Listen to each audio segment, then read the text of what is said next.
اندھیرا تھا، چاند کی روشنی تو تھی نہیں، 27 کی رات تھی، تو ٹٹول کے سارے سوراخ بند کیے. پھر سوراخ باقی تھے تو اپنی پگڑی اتار کے پھاڑ کے بند کیا.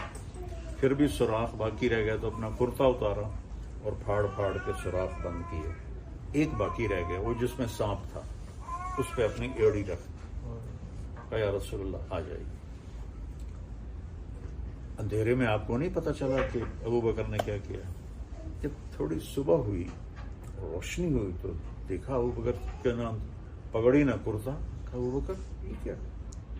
کہا یا رسول اللہ یہ سارے سوراخ تھے، مجھے ڈر لگا کوئی چیز اس میں نقصان دینے والی نہ ہو، اس لیے میں نے کرتا پھاڑ کے پگڑی پھاڑ کے یہ سارا بند کیا ہے. تو ایک دم ہمارے نبی کے آنسو نکل آئے، رونے لگے. کہ یا اللہ میں ابو بکر سے راضی ہوں، تو بھی اس سے راضی ہو جا اور اسے جنت میں میرا ساتھی بنا جا. تو ایک دم جبریل آئے اور کہنے لگے یا رسول اللہ، اللہ تعالیٰ خوشخبری دے رہے ہیں کہ ہم ابو بکر سے راضی ہو گئے اور جنت میں آپ کا ساتھی بنا دیا. تو آپ کے بیٹے تھے عبداللہ بن ابو بکر، وہ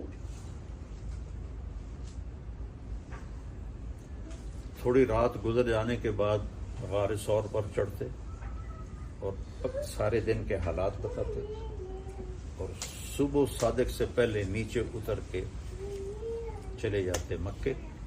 تو پیچھے آپ کے غلام تھے، وہ وہاں بکریاں چھوڑ دیتے تاکہ قدموں کے نشان کو کوئی پہچان نہ لے.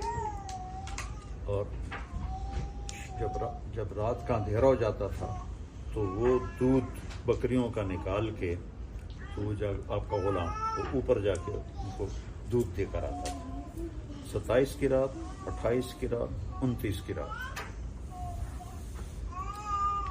اگلے دن شروع ہو گئی، یعنی 28 کے دن، 27 کے دن گزر گیا. اچھا صبح ہوئی تو حضرت علی اٹھ بیٹھے اور وہ غصے میں آ کے انہوں نے ان کی پٹائی شروع کر دی. محمد کدھر ہے؟ مجھے کیا پتا، میں تو اندر ہوں. کہنے لگے ہمیں شک رات کو ہی پڑ گیا تھا کہ یہ محمد نہیں ہے، کیونکہ ہم اسے جتنے بھی پتھر مارتے تھے وہ ہائے نہیں کرتا تھا اور یہ ہر پتھر پہ ہائے کر رہا تھا، تو ہمیں شک پڑ گیا تھا کہ یہ محمد نہیں کوئی اور ہے. تو پھر انہیں ایک دم چاروں طرف پھیل گیا اور وہ کھوجیے تھے، وہ آپ کے پنجوں کو پہچانتا